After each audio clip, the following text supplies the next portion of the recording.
Come with me and you'll be in a world of pure imagination. Words sung by Willy Wonka. Not just any Willy Wonka, but Gene Wilder's Willy Wonka. The real Wonka, damn it. This song certainly rings true when you compare it to Mickey's second epic quest for the Sega Master System. You see, after sitting in a chair and entertaining himself by reading a book of fairy stories, Mickey falls asleep and upon waking finds himself in a strange village where he is informed that an evil phantom is causing chaos and stolen the magic crystals needed to protect the land from evil.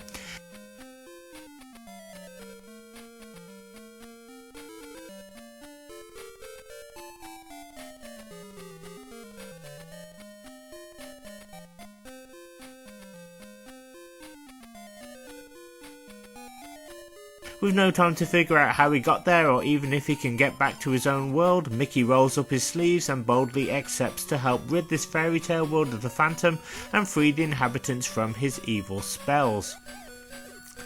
Land of Illusion is the sequel to the 8-bit version of Castle of Illusion, and fans of Mickey's first adventure will find that although some elements remain the same, much has indeed changed. Firstly, this game was not developed by Sega's AM7 division and instead was developed by Aspect of Japan, who had the reputation of taking the Sonic Master System game engine and making improvements to make Sonic 2, which, although bearing very little relation to its Mega Drive counterpart, was in itself a decent 8-bit platform game. In fact, Aspect would go on to make several more 8-bit Sonic games and did much to cater for Master System and Game Gear fans who hadn't gotten the more powerful Mega Drive yet, and would do so well into the PS1 era, doing everything they could to try and keep the Game Gear going. So Aspect took the Castle of Illusion template and crafted something truly amazing and original. Although this new game follows a set path, there are more stages to visit and the game isn't as linear as in the last one. This frees Mickey up to explore his new world. Not that there was anything wrong with the last game, mind you, but Land of Illusion is stunning.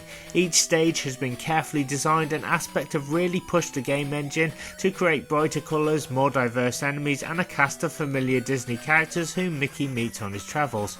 I never once encountered any slowdown or problems with the game engine and was bowled away by the intense effort and dedication shown by the devs.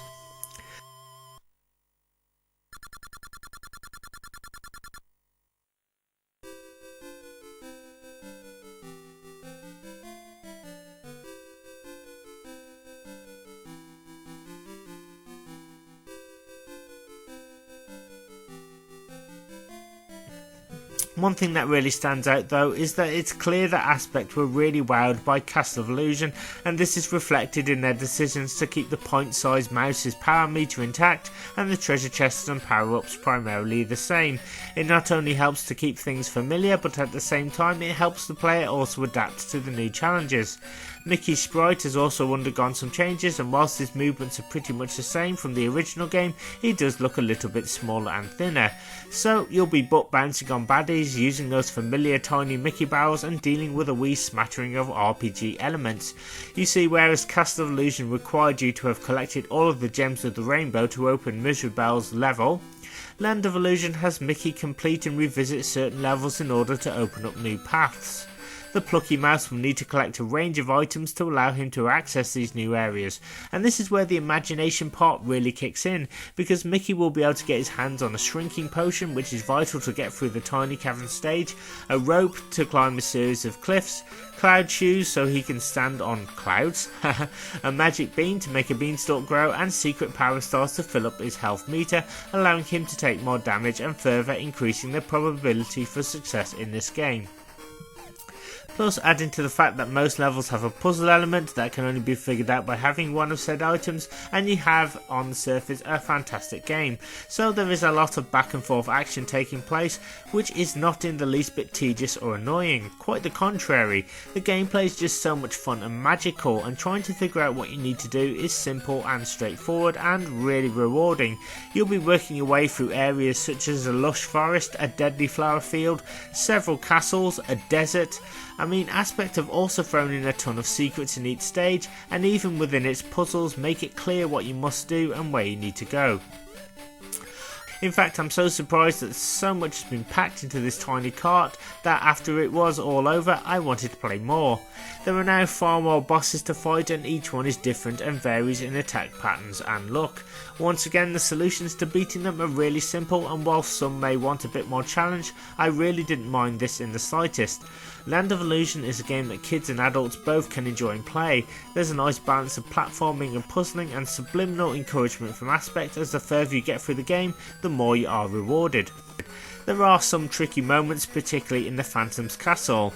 There's a part where you need to know that you have to defeat a jumping door enemy in the right position in order to access a hidden room pivotal to finishing the stage and reaching the Phantom, and you even have to turn an area upside down.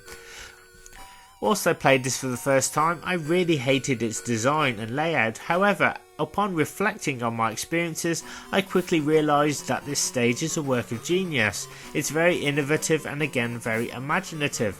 Aspect again have really pushed for that in this game. Once you get through the whole lot, and trust me you will realise that this is one of the greatest 8-bit platformers ever made, and the tough sections in levels actually make sense. The music and sound are also excellent, with a wide range of different tunes to hum along to and a fun, jovial atmosphere overall. The controls also wisely remain unchanged from Castle of Illusion, so fans will have no problem cracking on with this second adventure. Where this game really excels though is the fact that on its surface the story is quite simple and the characters' dialogue is really light-hearted. Despite this, there is incredible depth if you dive headfirst into this game. It's really easy just to speed through Land of Illusion and miss the brilliant design of the stages and the subtlety in which the whole game fits together. Now, I've been gushing on this game for too long now, and I'm trying to think of anything that I did not like.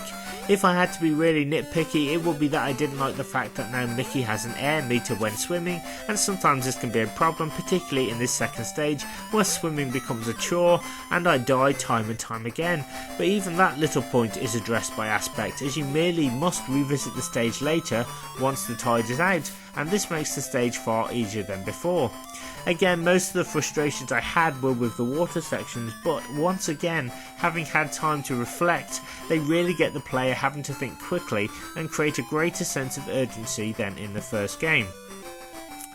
In conclusion, I would say that Land of Illusion is much better than Castle of Illusion. Now, don't get me wrong, Castle of Illusion is a fine game and well worth playing. However, Land of Illusion is much bigger with more to see and do and also discover. Plus it has infinite continues, a larger cast of goodies and baddies, and overall one of the best Disney licensed games ever made.